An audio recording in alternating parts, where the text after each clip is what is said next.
Thank you all for being here today. My name is Jessica Reynolds. I'm the Director of the Office of Downtown Development here at the Georgia Department of Community Affairs, and this is our fourth annual State of the Program webinar. I can't believe we've been doing this webinar for 4 years already. And I will say I tried to step up my game a little bit this year as far as the presentation and the photos we used, and making sure that we're still covering the same information, but also giving you some new fun stuff at the same time. So with that being said, let's just dive right into it. If I can get my screen to work. Okay, here we go. So this is what we're going to talk about today. We are first, we as in the singular Jessica, I'm going to highlight our 2017 cumulative annual impact for all of our communities that report to us. That's on the affiliate level, the classic level, and the GEM. So our total Georgia Main Street impact, we're going to talk about that. I'm going to talk about some of the trends and things that we've seen and identified from this year's manager survey results. We're also going to talk about our 2018 Main Street designated cities who got designated this year, and congratulations, and anybody who's new. We are going to review this year's assessment process, what that was like, give you guys a little bit of feedback and insight, and talk a little bit about what next year is going to look like. We will be announcing the cities and regions that we will be meeting with in 2019 for the assessment. We're going to announce the launch of Main Street 101 and talk to you a little bit about what that's going to look like. And then last but not least, we have an exciting new leadership development opportunity that we will be rolling out in the next coming months. And we are excited to share that announcement with you today. So let's just dive right in. Okay, so for the 2017 Georgia Main Street Impact, remember all this information comes from the cumulative monthly reports that you guys share with us every single year. And we are grateful for your participation in that. And as a way to say thank you, we like to give you guys an annual report back for each of your programs that kind of highlights the impact of what's happening in your community. But we also like to talk about this on a state level and be able to talk about what's happening overall. We are the #1 private public investment state, Main Street state in the nation. We have almost a $500 million impact every single year. And it's really interesting for us too to be able to look at these numbers year to year and be able to see trends and things that are happening. So let's just dive right in. So last year we had a little over 9,500 events hosted in Georgia's downtowns. I will tell you that this number is up by about 1,000 events. And I think in some ways that it's not necessarily that our programs are becoming more event planners. I think it's that we are working more with other people to be inclusive and encourage them to do events and programming in our downtown that we can then roll into our numbers. So I think that's pretty cool. We had over 820,000 volunteer hours logged. That is the highest number to date. We know that none of this can happen without our volunteers, and so we are definitely seeing that number increase, which is awesome. And if you think about it, if we're hosting more events, that means more volunteers are going to be involved. Those numbers correlate. But what is also cool is that volunteers have a dollar amount of equivalent to their time being involved. So let me tell you, volunteers get air quotes paid really well. The average volunteer dollar an hour is about $22. So for every hour that they give you, it's about a $22 in-kind investment. So this is about an $18 million investment that our volunteers are making into our downtown district, which is really awesome. Last year, we had 921 buildings rehabilitated with a $77 million impact. I will tell you that this number is up from the year before, and the economic impact is up by about $20 million. So it's really exciting to see that this number is growing, that we're seeing more and more rehabs happening in our downtowns, and that impact is growing. Last year, we had 496 public improvement projects happen in downtown with a $38 million investment. I will say that this number is actually lower than the year before, but the investment is higher. So I thought that correlation was really interesting because when I looked at the overall number, we were down by probably about 50 public improvement projects overall, but our investment number was up from the previous year, which means we're doing less public improvement projects, but we're making a bigger impact, which is pretty cool. And when we say public improvement projects, it can be everything and anything, but it can be something as small as banners and signage, and something as big as a water fountain to a splash pad to an amphitheater or something like that. So it's a little bit of everything and all that in between. We had 887 new housing units go into downtown with a $99 million private investment happening from housing. That is including freestanding single family houses to lofts and condos to downtown apartments and everything in between. This is our second highest number on record, and it is about 10% higher than what we saw last year. So this is really cool. We also had a little over 1,100 businesses opening or expanding. This number is up from the previous year, with creating a little over 3,100 net new jobs. So that's really exciting. And again, this number is up from the previous year. Total private public investment last year, $481 million. We're just shy of that $500 million impact every single year. This is our highest number to date, highest number on record. And I will say that I feel like the longer we report, the more we kind of refine the process and really kind of hone in to make sure that we're being more accurate in what we're asking for and more comprehensive. One of the things that I found interesting this year in meeting with our communities during the assessment process is, if anything, our programs are underreporting, not overreporting. And a lot of times, I think it's obviously not intentional that anybody's leaving anything out, but it's not knowing maybe, oh, I could count this or I could count that. And so by being able to meet with our communities one-on-one, I think, we're really able to kind of have those conversations and be able to say, hey, I didn't see this in your report. Let's make sure we're capturing this number and this impact. And like I said, I think if anything, people are underreporting, not overreporting. So the fact that we're making a $481 million impact, in just 1 year is amazing. And every year when I turn these numbers into the National Main Street Center, they're always blown away by what we're doing and the kind of impact we're making. And that all goes back to you guys. So thank you for, helping us gather this information. Thank you for providing it. We couldn't do it without you. We're proud to be able to, tout the impact that Georgia is making. It's one of those things as, how do you eat an elephant? It's one bite at a time. So all this, while it's a big impact overall, it's made on that local level a little bit by everybody. So thank you. So let's talk about that 2018 manager survey.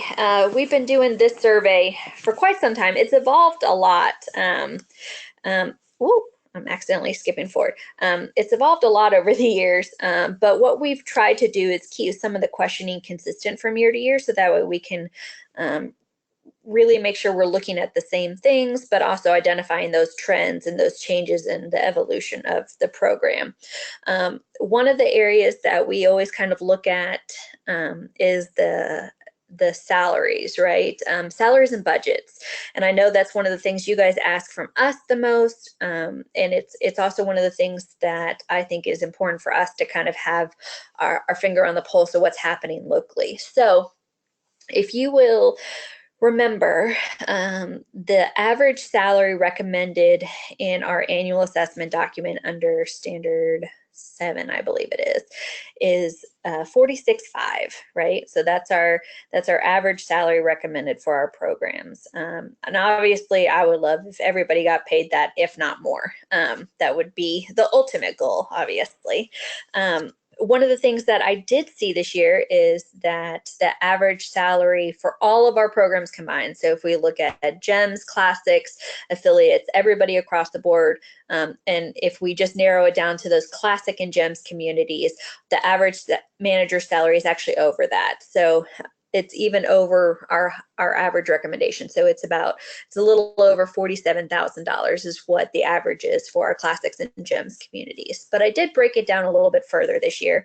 I wanted to highlight the difference and just be able to kind of show you guys on, the local level, the difference in salaries and budgets between the Classic and GEMS communities. So for the average Classic Main Street program, the average salary is $45,341, and that is slightly lower than what our recommended average salary is. But when you look at GEMS communities, the average GEMS salary is let's look at that, almost $9,000 higher. So the average GEMS community salary is $54,700. And this also correlates with the budgets. So when we look at the average Classic Main Street program budget, it comes to about $223,000. I will tell you that this year, 40% or 45% of all of our programs reported a budget increase.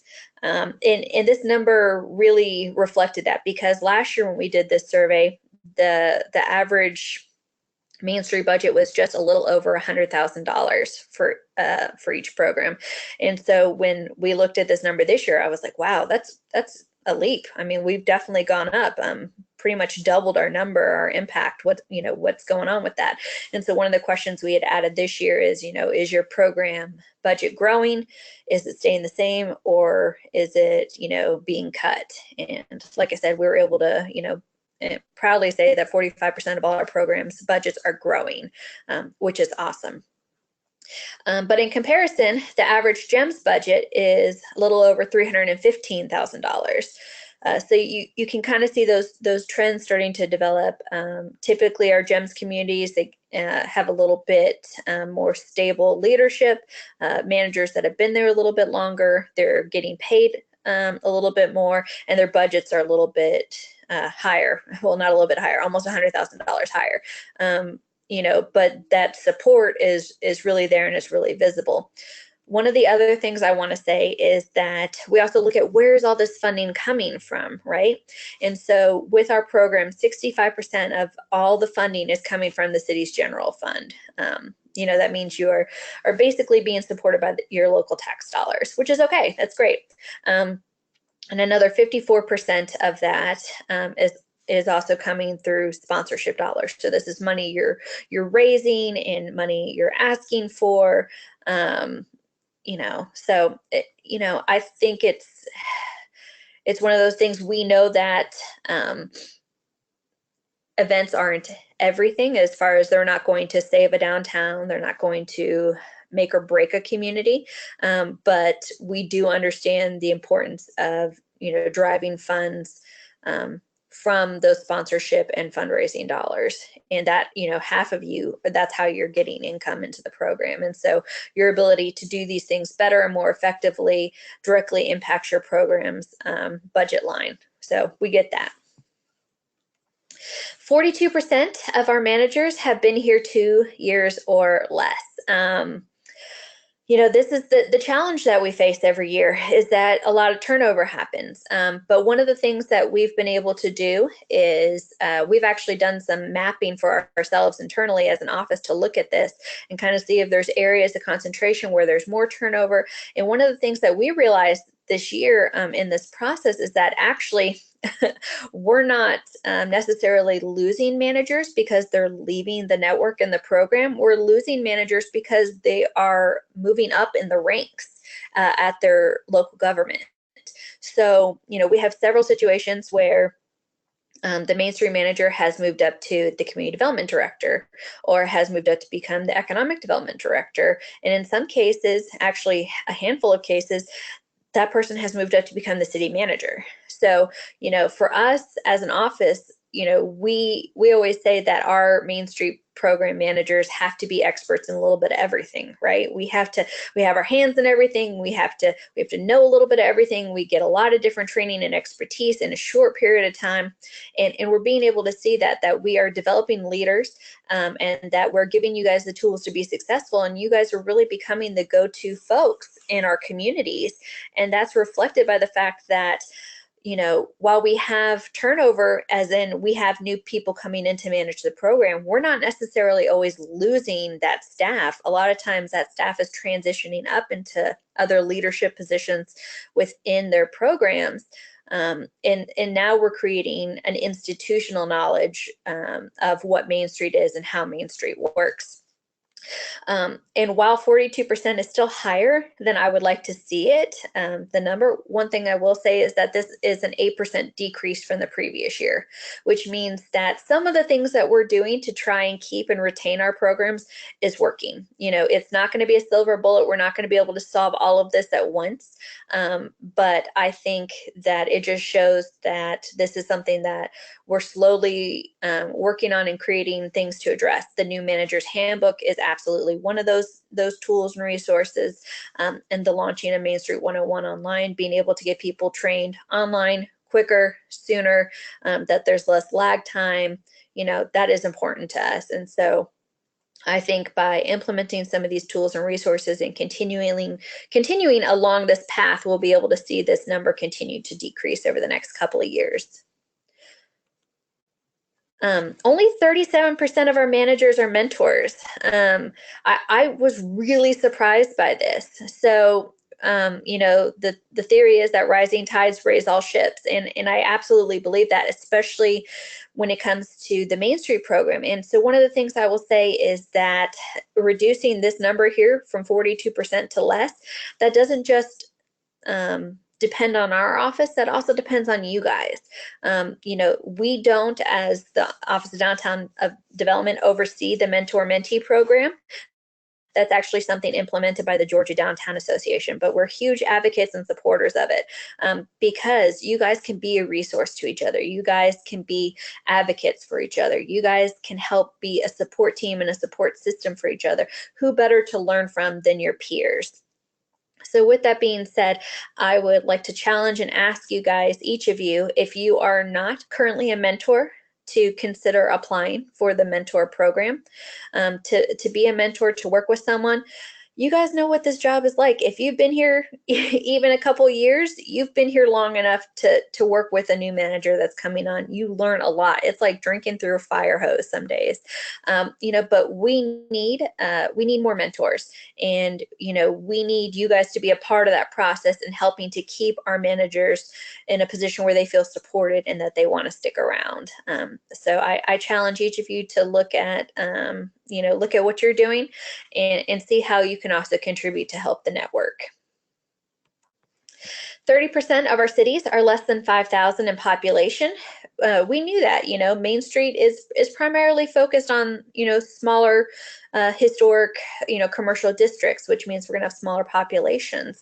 But one of the things that I did find interesting, is that when we were looking at this year, more than a third of all our cities are located within that greater metro Atlanta area. So while a third of our programs are less than 5,000 in population, also more than a third are located in that metro Atlanta area. And I just thought that was interesting, because I think when we think of metro Atlanta, we always think of the really big places. But when you think of the Avondale Estates, the Jonesboros, some of those, we have these smaller programs that are kind of stuck in this metro metropolis of Atlanta, and it's so easy to get lost in that mix.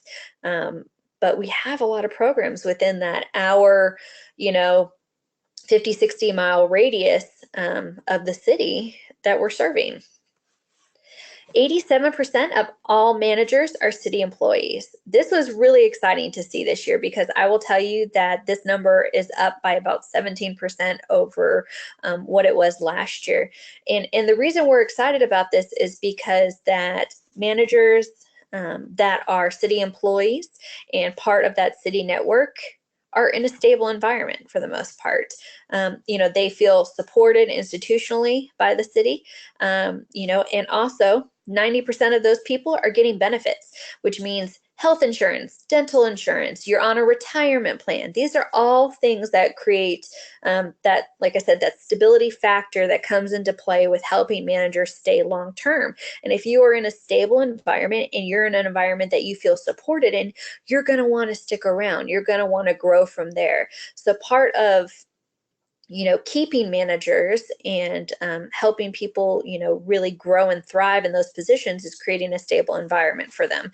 So as an office, we have been working to try and push that anybody who is kind of on the outside or is a contract employee or something like that, in order to create a more stable environment, that the city bring them back in and support them fully and wholly. So I think it's interesting for us as an office to be able to see that this is happening, that this shift is happening, and that 87% of all our managers are city employees. And I will say that there's a few examples of that where they may not be a city employee, but they're still directly connected with the city, and that may be a situation where they're directly hired by the Downtown Development Authority, but they have some kind of intergovernmental agreement happening with the city so that there's an understanding of, the roles and responsibilities. And I think, that's always important too, to make sure that that is defined, because at Main Street, we wear a lot of hats, right? We're accountable to a lot of different people. And so to be able to, have that one primary person that we're responsible to, that we know is the ultimate, going to give us a thumbs up or thumbs down on the job that we're doing, I think, that's really important, because we have a lot of bosses and we have a lot of people that we have to answer to. We just don't have a lot of people that can actually sign off on a lot of things for us. So I think in order, for our programs to feel like they're supported in the way that they need to, making that transition and having, having them be city employees in that stable environment where they have that support group to work with is an important component to that. 47% of our programs have support staff. This number is actually up by about 7%. And I will say that with that staff, 66% of that staff is full-time. So that's awesome. We keep trying to tell people that we can't do this alone and that we need help and support. And, our programs are responding in kind. And I think it's one of those things that, each community has to make that argument for themselves. But I personally have seen communities that have a population of 2,500 or less that have multiple full-time staff, working on stuff. And so, I think it just depends on your community and your drive and your focus, but it can happen. So I think if you need help and support, that's what we're here for as an office too, to help you make that argument, to help you make that argument more effectively. I will say, being a local manager myself, and I know Tommy and I have both talked about this, that while these numbers are really interesting for us as a team to be able to kind of like take the temperature of what's going on at the local level for all of our communities, this is not necessarily the tool in the toolbox that you use to go ask for a raise or to go ask for more staff. I think it helps you see where everybody else is at, but your ability to ask for a raise or to ask for more support staff is based off of what you're doing locally and what you're able to achieve and what, how you're able to tell your own story. So it's one of those things that I would never say, oh, go sit down with your city manager and tell them they just need to pay you more money because you're not making the average. I would say, show them results, show them impact, make that argument so hard for them to deny or ignore, because you're accomplishing so much and because you're able to show so much. But it's all about garnering those results and being able to measure that impact. And when we're able to do that, then it really helps make that argument for us. And some of these other, things don't even necessarily have to come into play.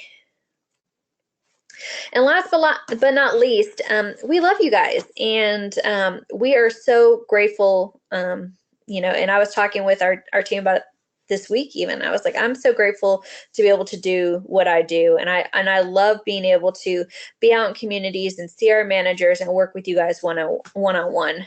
I will tell you that we do take everything you say to us to heart. Some days that's a little bit tough love. And I think it's just like kind of on the local level. A lot of times we have people who are more vocal about what they're unhappy with than what they are happy with, if that makes any sense. A lot of times people don't take the time to come and say, oh my God, you're doing a great job and we love this. It's usually the opposite. It's, hey, you're not doing a good job here. You need to change this. And I know that being honest with us and giving us feedback when your name is attached to it can be kind of scary. But what I will say is that if I don't know that there's a problem, I can't fix it. And that's why I really like doing surveys and getting your feedback when I know who and where it's coming from. Because the challenge for me as the director of the Office of Downtown Development is if you're not happy with something, but I don't know what region of the state it's coming from, that concern, or if I don't know what community it's coming from, I can't address it. So it really kind of ties my hands and my ability to wait, put weight on that feedback and be able to say, okay, this is something we need to do, or this is something we need to change. So I do value your criticism. I do value the recommendations that you make to us, and the feedback you give us. It is important. And what I will say is that you don't have to wait every year for us to do a survey. If you love something, reach out and tell us. Let us know right away so that way we can do more of it. If you're enjoying something, let us know. If something is going terribly awry, or if you feel like you need a little bit more TLC or attention, reach out to us. We're not in the place where we're gonna say no, we don't want to come see you. A lot of times we just get into the mode of we're putting out fires, right? So we're dealing with the most important things at that time. But if you want a site visit, reach out to us and ask for it. If you need something, reach out to us and ask for it. And I promise that as an office, we will do a better job at making sure that we're engaging with each of you one-on-one to make sure that your needs are met, and that we're in your communities and we're being better assistance to each of you. And some of that is going to come out in this next part. So our 2018 Main Street designated cities, this year we have 69 classic Main Street communities that are designated, and 16 GEM communities, and 29 affiliate level communities, totaling 114 communities around the state. What I will say is that the assessment process this year was long, but very insightful. But one of the things that we are still working on is reviewing the possibility of upgrading a couple of those classic communities to the GEMS designation. We're taking a little bit more time this year. We wanted to make sure that we didn't feel rushed in that process. And since the National Main Street Center doesn't have a special designation for the GEMS at that national level, it's not something that we necessarily have to turn into them. So if don't fret if you feel like you're being considered. You're still under consideration as of right now, and we'll work with those communities one-on-one that we're looking at. And I want to say a special congratulations to the city of Jonesboro. They are our newest classic Main Street designated city. They have worked so hard this past year to move into our network, to become an affiliate program, and transition up to that classic Main Street city. Let me tell you, the hustle that they have put in, it's been quite unbelievable. They really have worked that committee approach, that grassroots revitalization movement. They've done 12 months of reporting plus some. They've raised over $50,000 in 1 year just to get the program up and running, and that's not including what the city has put into it. They hosted a Main Street gala this past year. I mean, they just really have hit it out of the park. And they, honestly, in my opinion, they are a testament to those cities out there that would like to pursue moving up to that classic Main Street designation, and, just need a little push in the right direction. And so they came and gave a presentation to us at back in March, the end of March.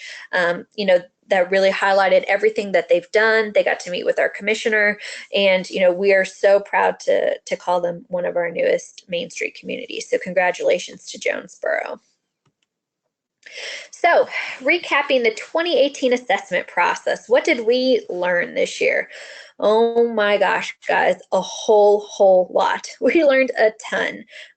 We learned about some of the cool things that you have in the works and some of the cool things that we will be seeing in your downtowns to come over this next year. We learned about some of the cool stuff and beautiful projects that you've worked and completed this past year. And we have seen some really awesome marketing materials. Let me tell you, you guys are telling your story and you're telling it well. And I'm so proud of our communities and what we've been, able to see and hear from them. So this year we met with 25 cities across 2 DCA regions, Region 3 and Region 4. It consisted of, the same thing that everybody else is doing as far as the documentation and paperwork and Dropbox and all that stuff. But above and beyond that, they came and met with our team at DCA, our staff, and did what we call a community assessment presentation, and met with us one-on-one to discuss what was happening. So who joined us with that assessment? We required that every Main Street manager bring at least one participant with them to this presentation, and I will say that most people brought a lot more than that. So the Main Street manager was always there. A lot of times there was support staff from the city staff, elected officials. We had lots of mayors and elected officials join us, which we were so grateful to have. City managers and city clerks were there, board members, obviously, and even some very enthusiastic volunteers. This is a picture on your left from the city of Douglasville and their team and how they kind of showed their Douglasville pride. It was a great group, lots of energy, good excitement. What I will say is that this is something new. And I think that there was a lot of nerves around it for the community side as far as what to expect. This was not a gotcha kind of thing. We were so excited to be able to meet with our communities one-on-one. I know that some of our managers that have been around for quite some time remember when our programs and the Office of Downtown Development used to do this every single year, and it was in the communities. But I will tell you, it's been over a decade since that happened, because I never even got that opportunity when I was a manager.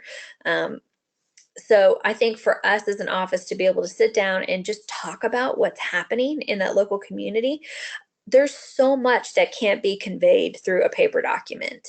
And we know that, and we've known that for a couple years. And so we really want to put the focus on just being able to sit down face to face and ask questions and engage and talk and see what we can do to better assist that community.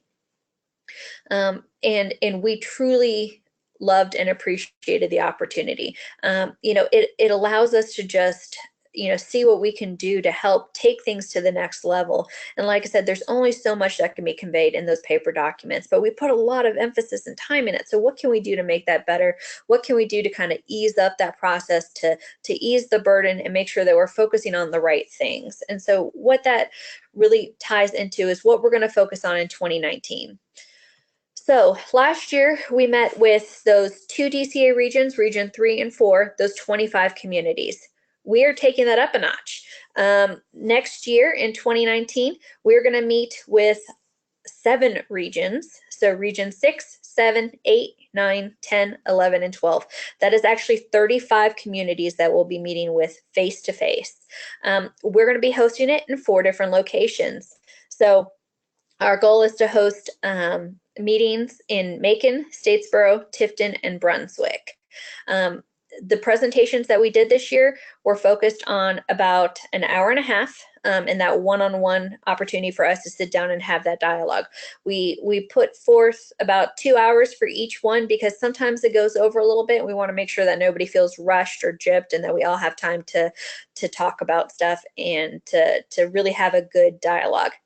My goal is that nobody has to drive too far to do this. So, I really don't think it's fair to have Chantel and Tybee drive 4.5 hours for a 1.5 hour meeting. So my goal is to bring our team to you, but we need to have a little bit of the ability to set up shop somewhere, just to make it so that we're in a stable environment and can give you, absolutely 100% of our attention and focus.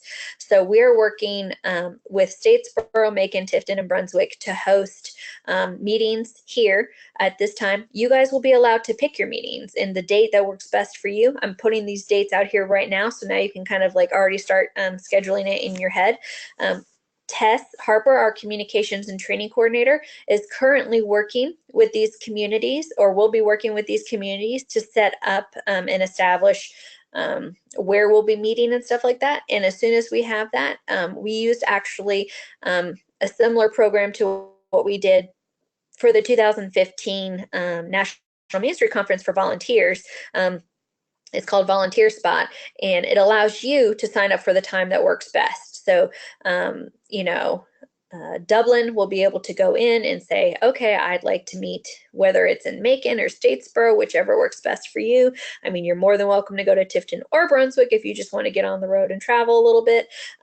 But you can pick the day and the location and the time that works best for you, and we'll just be there to as a team to meet you. So the idea is that maybe everybody has to drive a little bit, but nobody has to drive a lot. So we're trying to bring it to you guys on the road, and we're also trying to put more of the focus and more of the energy on those meetings where we're meeting with you one-on-one. So the question is, if you're not meeting with us one-on-one next year, if you didn't meet with us one-on-one this year, what does that look like for you, right? So as far as the assessment process goes, for those who will be meeting with us next year, there's no changes to the existing documents. You're still going to use the work plan template. You're still going to do your assessment document. The only thing that will be different is that you will be doing the presentation. Cities who will do the presentations with us in 2019 and 2020 will be using the same format as those that did the presentations this year. So we're using the exact same presentation format. We're asking the exact same questions. Our goal as an office is to make sure that we're comparing apples to apples and not apples to baseball. So we're trying to make sure that we're keeping it as consistent as possible for the next couple of years till we get through basically a 3-year period that would be all of our communities being assessed. So our commitment to you is that there will be no wholesale big changes made to anything in regards to the documentation we're asking for, the documentation provided during that 3-year process. So like I said, everybody's being compared apples to apples. The goal is that after that, every 3 years, we would evaluate kind of those annual assessment documents and other things to see if there's maybe some tweaks or changes or things that can be made to it. I know you guys are not as big of fans of change as I am. I'm kind of like one of those people, I'd rather tweak as we go, but I also understand that it makes you guys happy when we have some stability. So that is the goal, to create that stable environment for 3 years where everything will kind of remain the same. The only change, so what are we doing for you to help with this? We are updating our website. We're in the middle of a website refresh right now, and we are going to, we're reorganizing stuff a little bit to make it easier for you to navigate, easier for you to understand. We are filling out that resource library. We know that it needs to be beefed up some to be more of a help and an asset to you guys. And we will be adding a special section to that'll be called annual assessment, that will have all the documentation and things that you need in one place that's easy to find and easy to navigate. We are currently working with the National Main Street Center to host a community transformation strategies and work plan development workshop here in the state of Georgia. We have been in talks with them, and I'm hoping that this is something we'll be able to do in 2018. You know, it was great for us to be able to see with this new work plan template, you know, what's happening in the communities. And I feel like it was a much better document for us to understand what's going on. But one of the things that I did see is that everybody's still having a challenge with understanding what a community transformation strategy is.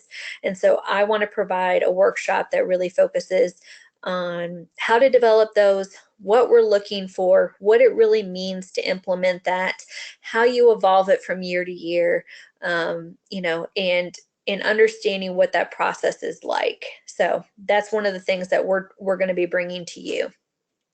The other thing is that Tess Harper, our communications and training coordinator, is going to be working with programs one-on-one to make sure that their Dropbox is squared away and organized. A lot of people, you know, we're good to go with Dropbox. You had it set up exactly the way it needed to be. It was 100%, you know, organized the way it needed to be. It made it so much easier when we were looking for stuff. We didn't have to bug you as much, because let me tell you, I know when I call you or I reach out to somebody and I say, I can't find this, you guys stress out, because, you know, you're like, I know I've done it. I don't want to get in trouble. And I always hate making that phone call because I know I'm going to freak everybody out. And that my goal is, you know, getting everybody on the same playing field, so that way we're all speaking the same language. And Tess is really great at that stuff. So she's going to work with our programs that may be struggling a little bit with Dropbox and understanding how things need to be organized or where it needs to go or how it works to get them squared away now. So that way we don't have to worry about it next year. And one of the things that we'll be doing for those communities who will be presenting in 2019 is we will provide you with a presentation template, and we're going to do a special webinar that just focuses on what you can do, what we're looking for within that presentation. And also I'm going to ask a couple of our programs to join us on that conversation and talk about their experience as well, because I will say, for the most part, you know, it was mutually beneficial for both sides.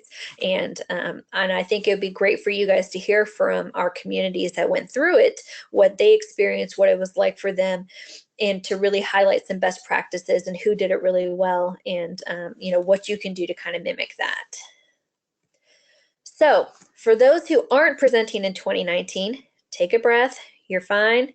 You know, if you presented this year, you won't present next year. And then for those in kind of like the North Georgia area, you guys will be presenting in 2020. But what we are doing is changing it slightly, but I think it's a change that you guys will like.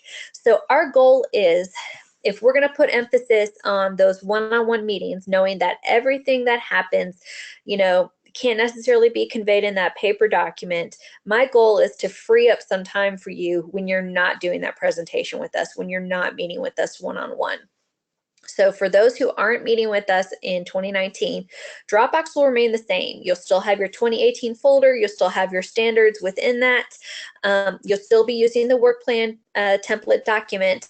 You still got to keep up with your monthly reports, but you're not going to have to do that annual assessment document with all that supporting documentation.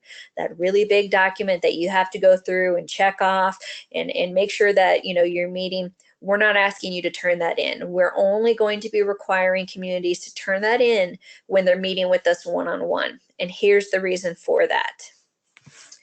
That document took on such a new meaning for us this year when we were able to go through it with the communities there with us in person. When I was able to sit down and look at each of those 10 standards, what you had checked, what you hadn't checked, and ask really good follow-up questions. Hey, talk to me about this. I see you indicated this. I see you didn't check this. I feel like maybe you should have checked this. You know, and that document really became a helpful tool in that assessment process when we could have that dialogue. But the challenge is, I don't think it is as valuable when we're not there face to face. The work plan is, because it really helps tell the story of what you've been working on and what you're working to accomplish. But that assessment document just doesn't have the same weight to it when we're not meeting face to face. So with that being said, we're trying to back off and give you a little bit more flexibility when we're not meeting with you in those face-to-face presentations. So like I said, we'll want to see certain things in there, and that is, you know, and we'll provide you what our our commitment to you is that we want to be as clear and concise about this as possible. I know I'm just kind of dropping it today, but we will be following up with each community one-on-one to make sure that you understand what the requirements are. But the idea is that we're peeling back some of those requirements and restrictions on those years that you're not meeting with us to give you more flexibility and just more time to focus on the good stuff that you're doing in the communities, and that you don't feel so weighed down and bogged down by that assessment process. We're still going to want to make sure that, your Dropbox is organized, because it's just easier to keep up with it than it is to let it go. We also want to make sure that things like, your vision and mission statement are always in there, that you always have an org chart, that, your minutes and agendas and stuff like that, that stuff will stay in there. But, it'll really just become a checklist that we will do for each community's Dropbox folder if we're not meeting with you one-on-one. So like I said, the idea is to kind of pull back some of these restrictions and to just give you a more flexible approach and time to focus on the good that you're doing in your communities. So while it is a little bit of a change from what's happened previously, I'm hoping it's a good change versus a bad change. So Main Street 101. Oh my gosh, I feel like we've been talking about this forever, but we're finally ready to launch, and we will be launching May 1st. So we are using something called Prezi, which is an online presentation platform that is self-guided. It is composed of short segmented videos from our office and the National Main Street Center. So it's got a little something from everybody.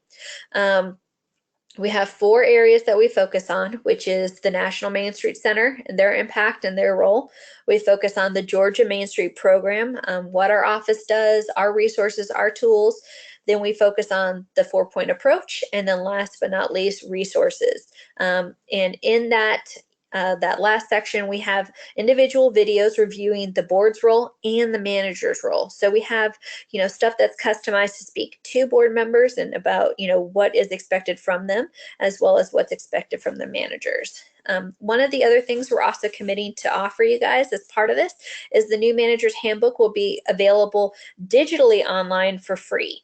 So you'll still be able to order a hard copy if you want, because it's one of those documents. It's a lot to read, and sometimes I don't know if you're like me, but if I got to read a lot of stuff, I kind of prefer to have that paper document in hand. So we'll still be offering them as something you can buy for the physical copy of it, but we'll provide the digital copy through Issue online for free.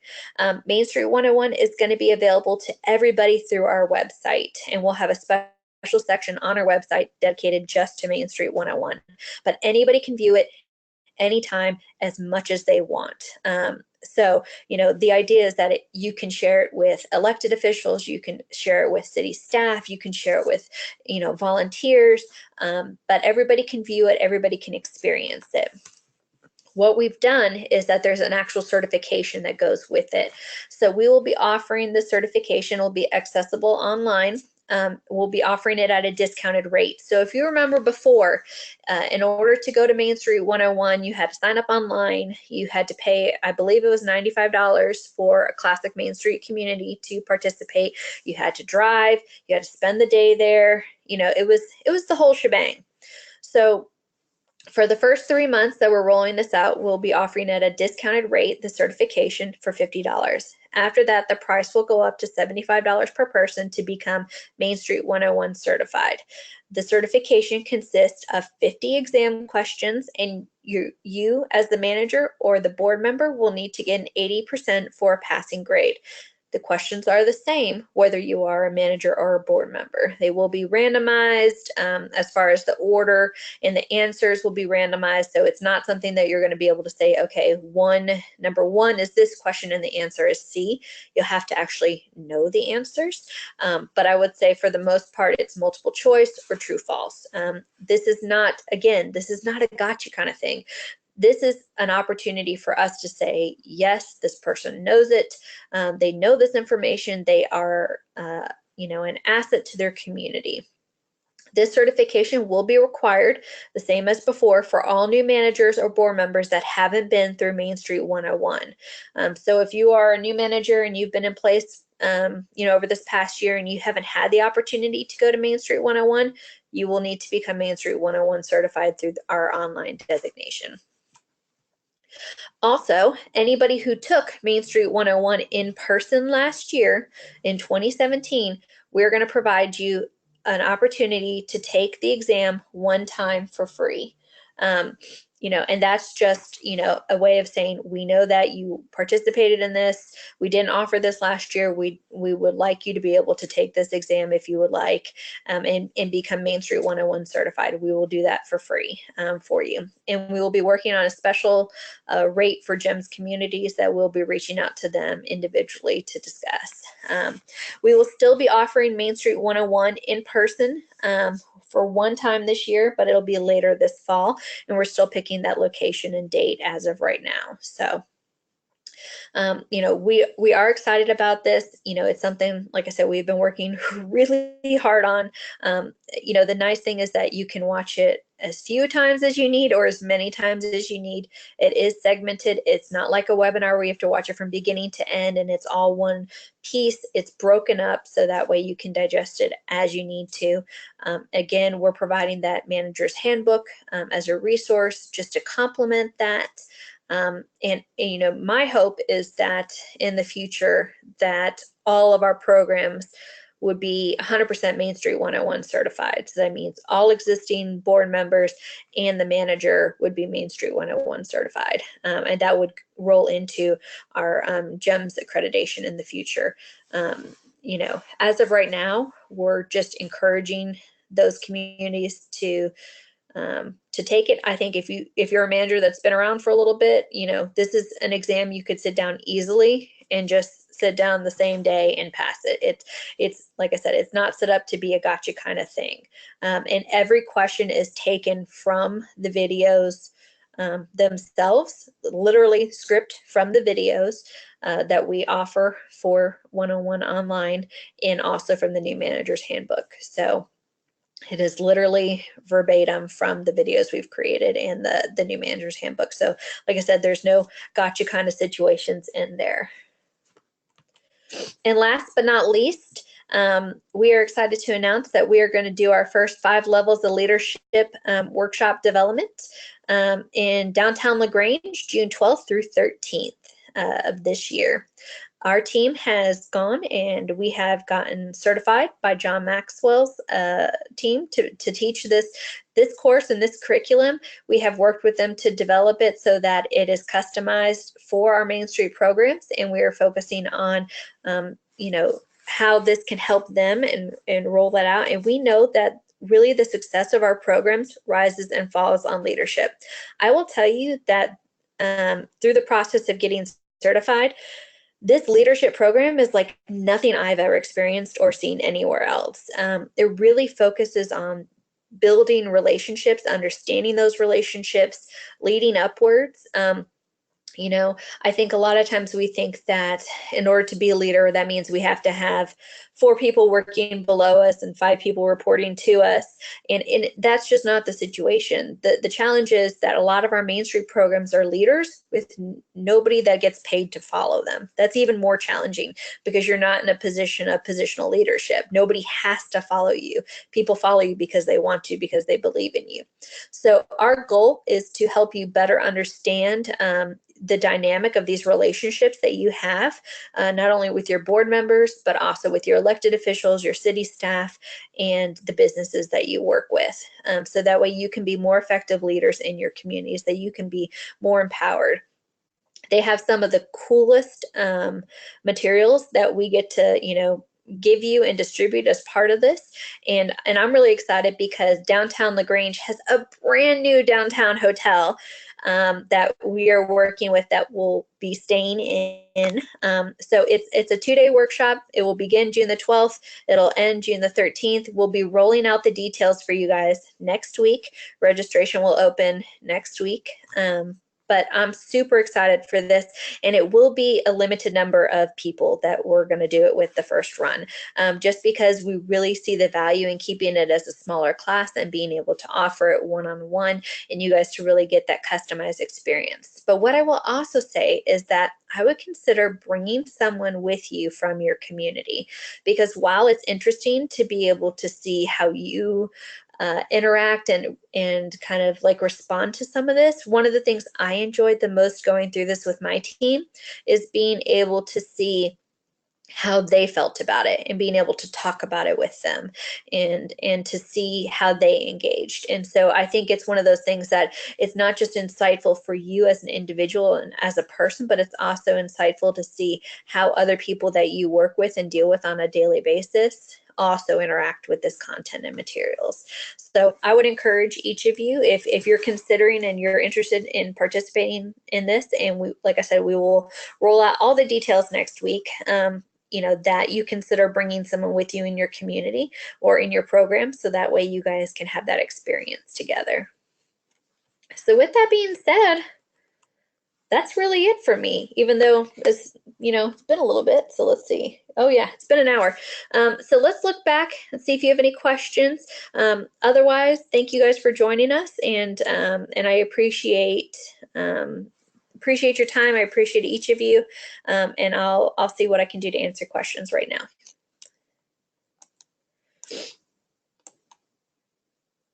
Let's see. Okay. Do board member, this is regarding Main Street 101. Do board members who have attended 101 in the past and are rolling off the board, do they have to take the test in 2018? Absolutely not. As of right now, we are only requiring that new managers and new board members take the certification. But I would encourage other board members and other managers who have previously participated in 101 or done it to consider moving forward with that certification, because at some time in the future we may require that. But as of right now, the only people who are required to take it are the new managers and new board members, just like how it's been previously.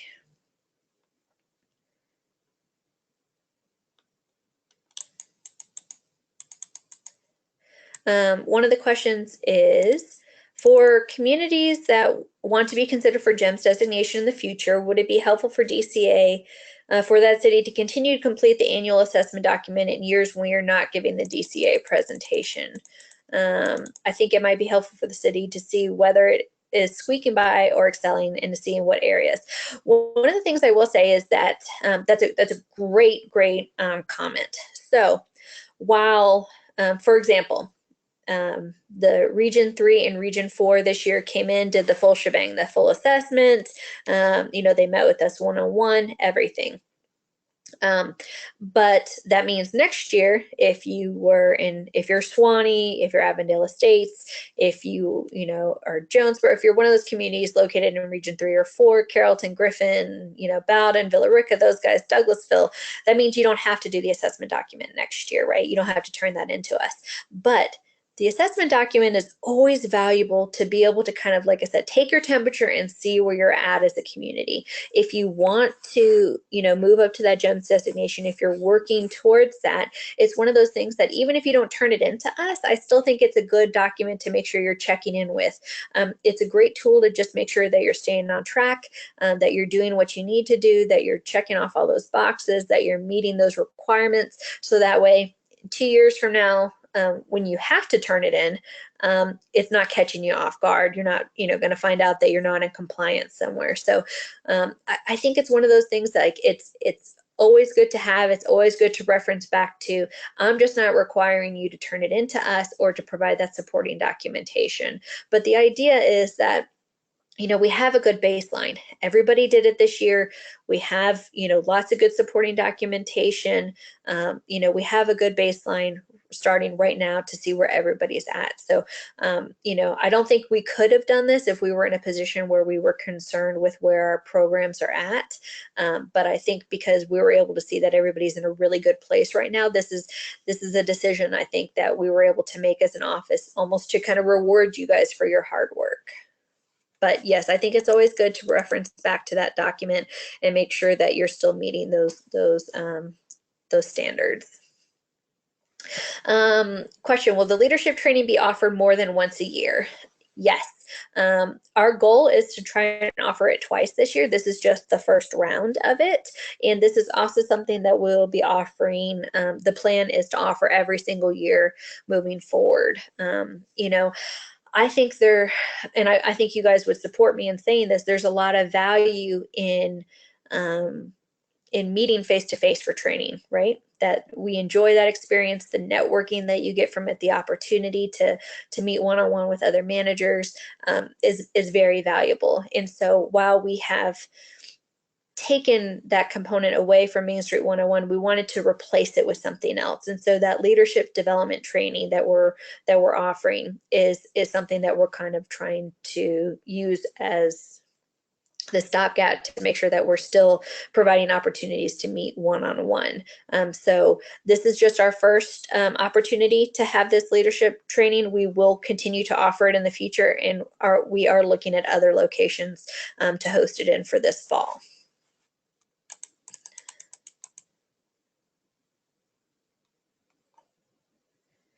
Oh, good question. Do managers who have completed Main Street 101 many years ago, over 10 years, need this new certification? That's a great question. Yes. I would say if it's been that long since you've been certified, yes, you need to. And so what I would say too is that and this is a judgment call that I'm going to allow you guys to make for right now. But what I would say is anytime that somebody is reappointed, that they need to be recertified. And that is, that's something I would ask of my community if I was a manager today. Because if you're going to help, you can only help if we're all talking about the same thing. So a lot of times you guys have, between Danny and our team, we like to use the stove analogy, right? That when we close our eyes and we think of a stove, everybody thinks of something a little bit different, right? I may see a stainless steel one, you may see a black one, somebody may see a red one. It may be gas, it may be electric, it may be a potbelly stove, right? We all are talking about a stove, but in our minds, we see something a little bit different. So the idea with this Main Street 101 online program is that it gets us all talking about the same stove. And so I think the challenge is if you've had people on your board who have been on that board for over 10 years and you've had new people come on that have participated in our new training, what we were teaching 10 years ago is not what we're teaching now. So much has evolved, so much has changed. And so I think to make sure that everybody is on the same page and talking about the same thing, I would recommend that anytime somebody is reappointed, they become recertified. That would be my personal recommendation. I'm not requiring it, but that would be my personal recommendation.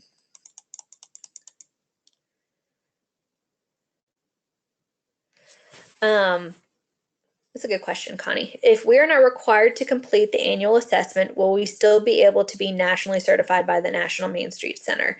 Yes, we have actually discussed this with the National Main Street Center, and talk to them about our priorities and where we want to focus our energy and efforts.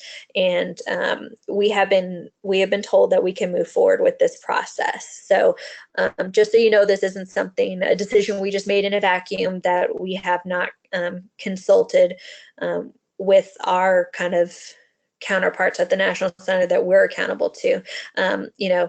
Like I said, we will still be requiring our programs to kind of check off certain boxes and meet certain standards. So it's not just a complete free-for-all on those off years.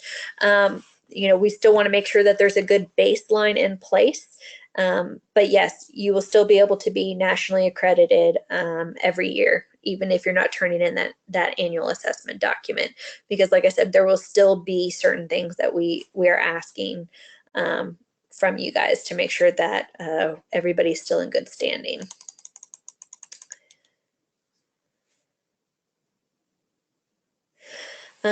Question, I received Main Street 101 back in 2007 and was not a manager at that time. Now I am a new manager. Do you recommend I take it? Yes, absolutely. Because I will tell you, what was taught back then is so different than what is taught right now. It has just evolved immensely, and I think that in that new position of yours, it would be beneficial for you to review the 101 information online and to become accredited. Will there be any 201 classes offered this year? Yes, Linda, we are working on that right now. This leadership one that we're rolling out is kind of like a 201, just because it's an in-depth topic. But yes, we are working on developing some other kind of curriculum that we'll be rolling out and announcing in a little bit later date. You know, the challenge for us as an office is that between assessment stuff and trying to get this Main Street 101 up and running online, it's just consumed a lot of our time. And so we haven't been able to coordinate some of the things as far in advance as we would like. And so our goal is, now that we have both of these completed and underway, to really be able to put a focus on the trainings that we're going to be offering this year as well as in 2019, so that you'll have you know, the ability to see your calendar a little bit further out as well. Good question. Were there any new gem cities based on the 2017 assessment? I can't say that right now. So I will say that our 2017 GEMS communities that were GEMS communities previously designated will maintain that designation. You know, everybody that was designated before is still designated this year, and we are looking to add to it, but we have not come to those final decisions yet as far as the new addition. So we are currently in the process of setting up site visits and coordinating sometimes to meet with these communities one-on-one, and then we will be announcing those any additional GEMS designations a little bit later this summer.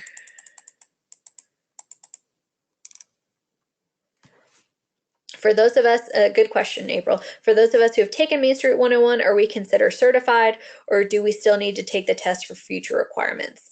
If you've previously taken Main Street 101, you are considered certified. You are considered Main Street 101 certified. But I'm one of those people, I don't think it's a bad thing if I'm going to ask other people of my team to do something to make sure that I've done it myself, just so that way I have experienced it and can explain the process and that sort of thing. Again, I'm not requiring managers who have been through 101 before right now to take that certification or to become recertified. We're only requiring it for those who haven't done it previously. But you know, the thing is, we're going to be offering it at a discounted rate for the first 3 months. I don't think it hurts. I don't think it hurts, you know, to have done it, to understand the expectations and that sort of thing. So I leave it to you to decide whether it's something you want to do or not if you've already completed it before.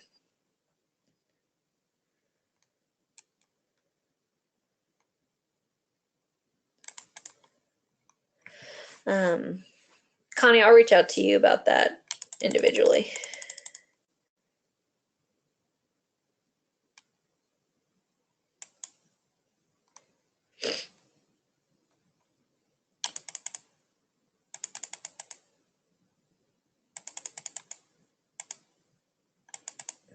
All right, looks like we've kind of come to the end of it, all the questions. But again, if you have anything, if you need anything, please just reach out to us.